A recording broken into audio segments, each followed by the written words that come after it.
আমার প্রিয় ছাত্রছাত্রীরা, তোমাদের সবাইকে আজকের সহজ পাঠ ক্লাসে স্বাগত জানাই। আমরা বাঙালি, এই বাংলাদেশ আমাদের জন্মভূমি। এই বাংলাদেশের যে অপূর্ব প্রাকৃতিক সৌন্দর্য তা যুগে যুগে আমাদের মুগ্ধ করেছে আমাদের কবিদেরও। সেই জন্যেই কবি জীবনানন্দ দাশ তিনি বলেই গেছেন, বাংলার মুখ আমি দেখিয়াছি, তাই আমি পৃথিবীর রূপ খুঁজিতে যাই না আর।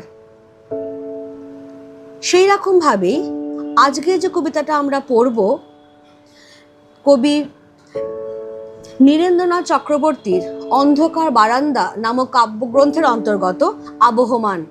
সেখানেও এই একই বার্তা ফুটে উঠেছে, যেখানে কবি বাংলাদেশের বিশেষত গ্রাম বাংলার প্রাকৃতিক সৌন্দর্য, সেই সৌন্দর্যের প্রতি আমাদের যে মুগ্ধতা এবং সেই মুগ্ধতার কারণে বারবার সেই গ্রাম বাংলার প্রকৃতির কোলে আশ্রয় নেবার আমাদের যে বাসনা, সেখানে ফিরে আসবার যে গল্প, সেই গল্প তিনি আমাদের শুনিয়েছেন, যেটা আদতে আমাদের শিকড়ের সন্ধানে যাত্রাকেই ইঙ্গিত করে। কবিতার নাম কেন আবহমান হলো সেটা কবিতার শেষে একটু আলোচনা করে নেওয়াই ভালো। আগে দেখা যাক কবি ঠিক কি বলতে চাইছেন। কবি বলছেন, যা গিয়ে ওই উঠানে তোর দাঁড়া, লাউ মাচাটার পাশে ছোট্ট একটা ফুল দুলছে ফুল সন্ধ্যার বাতাসে। কবি কাউকে একজন বা অনেকজনকে তিনি বলছেন গ্রাম বাংলার যে উঠোন, সেই উঠোনে লাউ মাচাটার পাশে গিয়ে দাঁড়াতে। সেখানে একটা ছোট্ট লাউ ফুল সন্ধ্যের বাতাসে যে হালকা হালকা দুলছে, তার পাশে গিয়ে দাঁড়াতে। কেন বলছেন? কবি এবার একটু বিশদে আসছেন। কে এইখানে এসেছিল অনেক বছর আগে, কে এইখানে ঘর বেঁধেছে নিবিড় অনুরাগে, কে এইখানে হারিয়ে গিয়েও আবার ফিরে আসে, এই মাটিকে এই হাওয়াকে আবার ভালোবাসে। ফুরোয় না, তার কিছুই ফুরোয় না, নোটে গাছটা বুড়িয়ে ওঠে কিন্তু মুড়োয় না। যা গিয়ে ওই উঠানে তোর দাঁড়া, লাউ মাচাটার পাশে ছোট্ট একটা ফুল দুলছে ফুল সন্ধ্যার বাতাসে। অর্থাৎ সভ্যতার সেই আদি লগ্নে মানুষ যখন ঘর বেঁধেছিল, তখন কিন্তু শহর সভ্যতার জন্ম হয়নি, তখন ছিল এই গ্রাম বাংলা। এই গ্রাম বাংলার প্রাকৃতিক সৌন্দর্যে মুগ্ধ হয়েই মানুষ সেখানেই বাসা বেঁধেছিল। একটা জিনিস একটু খেয়াল করো, যে কেবল ইট কাঠ পাথর দিয়ে একটা বাড়ি বানালেই সেটা কিন্তু বাড়ি হয়ে ওঠে না, যতক্ষণ না সেই বাড়িতে মানুষ বাস করছেন, সেই মানুষগুলির মধ্যে পারস্পরিক সম্পর্কের বন্ধনটা দৃঢ় থেকে দৃঢ়তর হচ্ছে, সম্পর্কের উষ্ণতায় সেই বাড়িটা যখন ভরে উঠছে, তখনই সেই বাড়ি প্রকৃত গৃহ বা ঘর হয়ে উঠছে। ঠিক সেই রকমভাবেই এই গ্রাম বাংলার প্রাকৃতিক সৌন্দর্যে মুগ্ধ হয়ে মানুষ এইখানে এই গ্রাম বাংলার প্রকৃতিকে নিবিড় অনুরাগে গভীরভাবে ভালোবেসে এইখানে সে ঘর বেঁধেছিল। তারপরে যেটা হলো কি জানো, তারপরে আস্তে আস্তে শহরগুলো গড়ে উঠতে লাগলো। সেই শহরগুলোর যে জাঁকজমক, যে আড়ম্বর চাকচিক্য, তাতে মানুষ ভুলে গেল চট করে। তারা চাইলো, এই গ্রামবাসী মানুষগুলি এরা চাইলো যে আমরা শহরে যাব, শহরে গেলে আমরা অনেক কিছু পাবো যা আমরা এখানে গ্রামে পাচ্ছি না। পাড়ি দিল তারা, গ্রাম ত্যাগ করে শহরের উদ্দেশ্যে পাড়ি দিল। শহরে তারা তাদের কাঙ্ক্ষিত সুখ, স্বাচ্ছন্দ্য, টাকা পয়সা সবই পেল না কেবল প্রাণের শান্তি, মনের আরামটুকু। তখন এই শহরের যান্ত্রিক জীবনে, এই দমবন্ধকর পরিবেশে ছুটতে যখন তারা হাঁপিয়ে গেল, তখন মনের কোণায় বারবার ভাসতে লাগলো তাদের ফেলে আসা গ্রামের কথা, সেই সহজ সরল অনাড়ম্বর গ্রাম জীবনের কথা, সেই মধুর সৌন্দর্যে মোড়া গ্রাম বাংলার প্রকৃতির কথা। সেই জন্যেই তারা আবার ফিরে এলো কেউ কেউ হয়তো সত্যি সত্যি ফিরে আসতে পারলো, আবার কেউ কেউ সময় বা সুযোগের অভাবে সত্যি সত্যি শহর ছেড়ে গ্রামে ফিরে আসতে পারলো না, ফিরে আসলো তাদের কল্পনার মাধ্যমে। সে কেবলমাত্র এই গ্রাম বাংলাকে ভালোবেসে, এই সহজ সরল অনাড়ম্বর যে গ্রাম বাংলার প্রকৃতি, তার সৌন্দর্যে মুগ্ধ হয়েই শহরের মানুষগুলোর এই ফিরে আসা। তাহলে এই যে গ্রাম ত্যাগ করে শহরে চলে যাওয়া, আবার সেই শহর ত্যাগ করে গ্রামে ফিরে আসা, এইটাই সেই পুরনো গল্প। যুগে যুগে মানুষ তো এটাই করছে, শহরে যাচ্ছে, শহরে গিয়ে শান্তি পাচ্ছে না, গ্রাম বাংলার প্রাকৃতিক সৌন্দর্যে মুগ্ধ হয়ে সে আবার এই গ্রাম বাংলায় ফিরে আসছে। এই যে গ্রাম বাংলার প্রাকৃতিক সৌন্দর্যে মুগ্ধ হয়ে সেখানে ফিরে আসবার যে গল্প, সেটা ঠিক রূপকথার গল্পের মতোই। তফাৎ শুধু একটাই, যে রূপকথার গল্প আমরা যখন ছোটবেলায় পড়েছি তখন প্রত্যেকটা গল্পই শেষ হয়েছে এইটা বলে, আমার কথাটি ফুরোলো, নোটে গাছটি মুড়োলো। এখানে কিন্তু নোটে গাছটা মুড়োচ্ছে না, অর্থাৎ পুরো মুড়িয়ে দেওয়া হচ্ছে না, সেটাকে শেষ করে দেওয়া হচ্ছে না। নোটে গাছটা বুড়ো হয়ে যাচ্ছে বটে, কিন্তু মুড়োচ্ছে না। অর্থাৎ কি না, এই গ্রাম ত্যাগী শহরবাসী মানুষগুলির আবার গ্রামে ফিরে আসবার যে গল্প, তা যুগ যুগ ধরে চলেছে, আবহমান কাল চলেছে, তা অতি পুরাতন গল্প।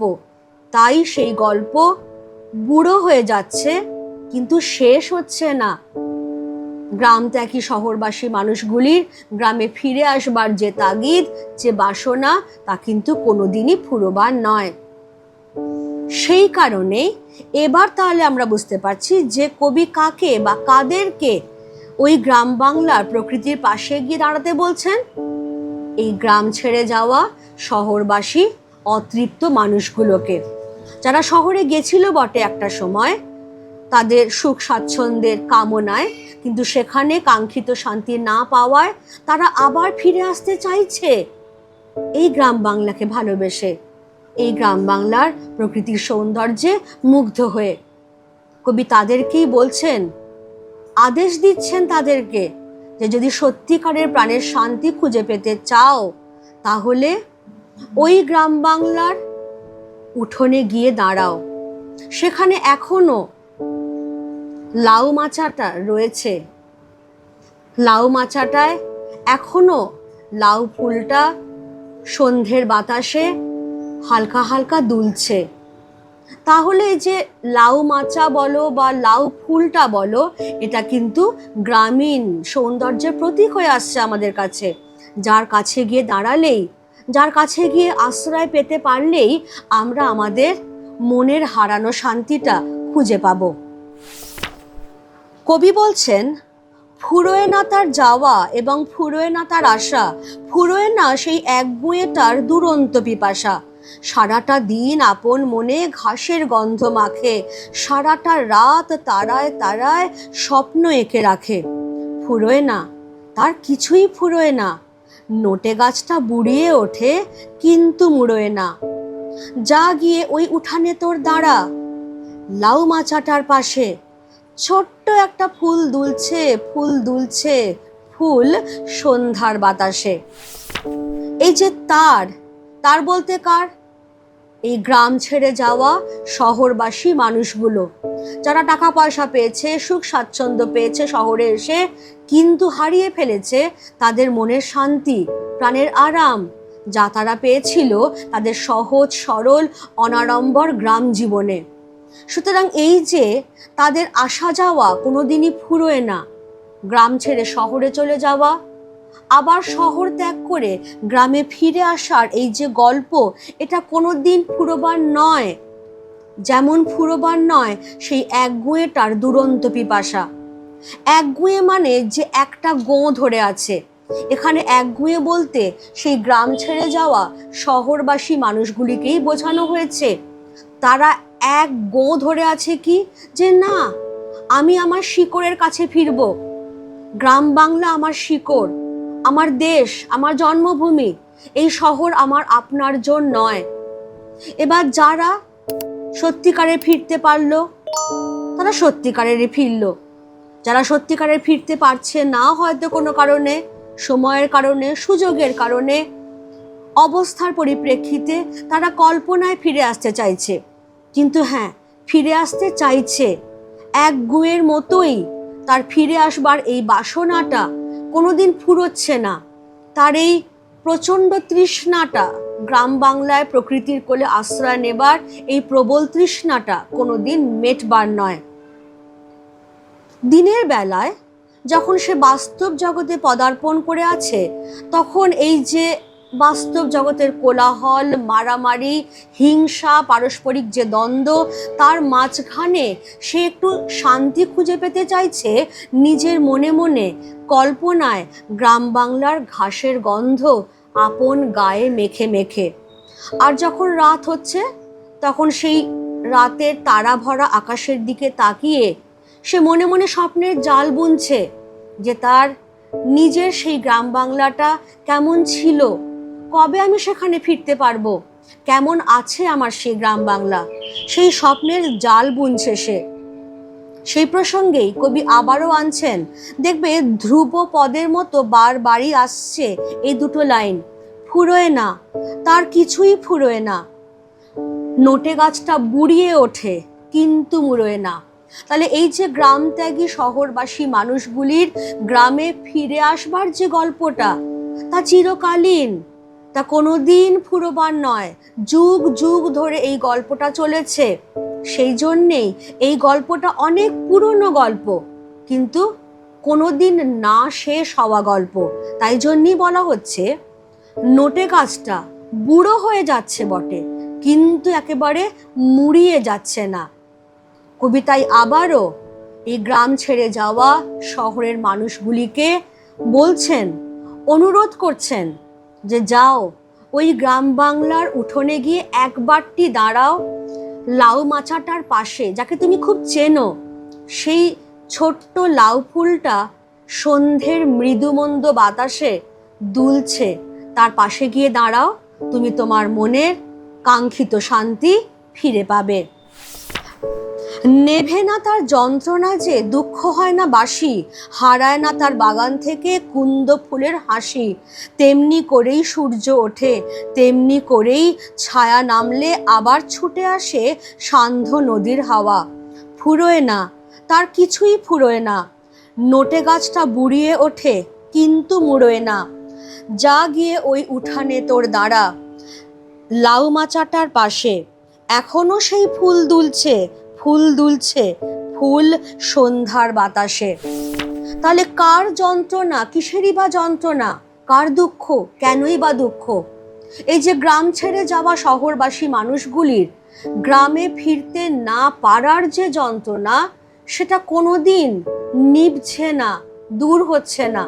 তার মনের ভেতরকার এই দুঃখটা নিয়ে সে গুমড়ে মরছে, কিন্তু এই দুঃখটা কোনোদিন বাসি হচ্ছে না, বরং টাটকা তাজা হয়ে তার মনের মধ্যে জল জল করছে যে আমি হাজারো চেষ্টা করেও গ্রামে ফিরে যেতে পারছি না, যেখানে গেলেই আমি শান্তিটা পাবো। আর সেই অবস্থাতে যত তার মনের মধ্যে এই যন্ত্রণা, এই দুঃখ তাজা হয়ে রয়েছে, ততই তার মনের মধ্যে গ্রাম বাংলার সেই সৌন্দর্যের ছবিটা আরও যেন উজ্জ্বল হয়ে ফুটে উঠছে। সেই কারণেই কবি বলছেন যে তার বাগান থেকে কুন্দ ফুলের হাসি কোনোদিনই কিন্তু হারিয়ে যাচ্ছে না।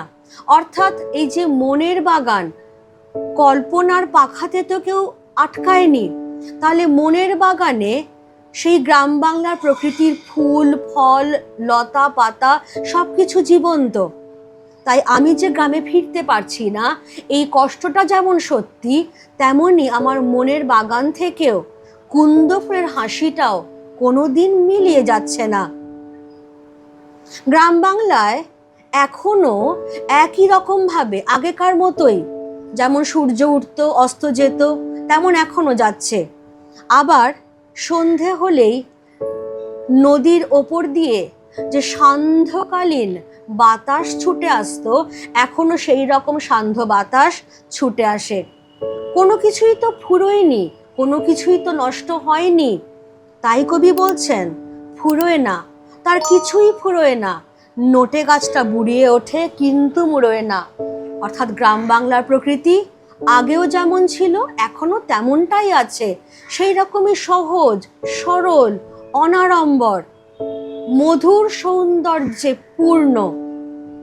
সেই সূর্য ওঠা, অস্ত যাওয়া, সেই নদীর বয়ে চলা এবং সন্ধে নামলে নদীর ওপর দিয়ে হাওয়ার বয়ে আসা তোমার কাছে, এইগুলো এখনো ফুরোয়নি। এই গল্প আগেও চলছিল, এখনো চলছে। পুরনো হয়ে যাচ্ছে বটে গল্পটা, কিন্তু ফুরিয়ে যাচ্ছে না।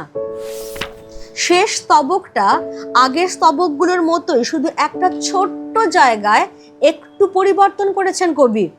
কি বলছেন? যা গিয়ে ওই উঠানে তোর দাঁড়া, লাউ মাচাটার পাশে এখনো। তাহলে এর আগে কি বলছিলেন? ছোট্ট একটা, এখন পাল্টে দিলেন এখনো সেই ফুল দুলছে, ফুল দুলছে, ফুল সন্ধ্যার বাতাসে। তাহলে যে গ্রাম বাংলার কোনো পরিবর্তন হয়নি, সেই গ্রাম বাংলার কাছে গিয়ে তুই দাঁড়া, তার উঠোনে গিয়ে দাঁড়া, এখনো দেখতে পাবি সন্ধ্যের বাতাসে লাউ মাচাটার সেই লাউ ফুলটা মৃদুমন্দ বাতাসে দুলছে। এইভাবেই গ্রাম ছেড়ে চলে যাওয়া শহরবাসী মানুষগুলোর গ্রামে ফিরে আসবার যে গল্প, তা চিরকাল ধরে চলতে থাকে, যুগ যুগ ধরে চলতে থাকে। চিরকালীন কথাটা বোঝাতেই আবহমান কথাটা এলো। তাহলে আবহমান কথাটার মানেই হচ্ছে চিরকালীন। তাহলে এই গল্পটা যে গ্রাম ছেড়ে চলে গেছে শহরের যে লোকজন, তাদের আবার শিকড়ের সন্ধানে এই গ্রামে ফিরে আসার যে গল্পটা, তা কোনোদিন ফুরোবার নয়, কোনোদিন শেষ হবার নয়। পুরনো হয়ে যাবে তবু ফুরিয়ে যাবে না। আবহমান কাল, চিরকাল ধরে এই গল্পটা চলতেই থাকবে। কেমন? এইভাবেই তাহলে কবি একদিকে যেরকম গ্রাম বাংলার প্রকৃতির সহজতা, তার সৌন্দর্য, সেই সৌন্দর্যে বাংলার মানুষের যে মুগ্ধতা কথাটা ফুটিয়ে তুললেন, তেমনি অন্যদিকে এই গ্রাম ছেড়েই চলে যাওয়া শহরের মানুষগুলোর যন্ত্রণা এবং কিভাবে সেই যন্ত্রণা দূর হতে পারে, কিভাবে তারা আবার গ্রাম বাংলায় বারবার ফিরে আসছে, সেই গল্পের কথা আমাদের শুনিয়েছেন। এখানেই আমার আজকের ক্লাস শেষ হলো। তোমাদের যদি কোনো জিজ্ঞাসা থাকে ডেফিনেটলি আমাকে কমেন্ট বক্সে জানিও। তোমাদের প্রত্যেকটা কমেন্ট আমার জন্য খুব দরকারি। আর যদি ক্লাসটা ভালো লাগে তাহলে অতি অবশ্যই যারা এখনো চ্যানেলটা সাবস্ক্রাইব করোনি, করে নিও। আরও এইরকম ভিডিওর জন্য প্লেলিস্ট চেক করো। থ্যাংক ইউ সবাইকে।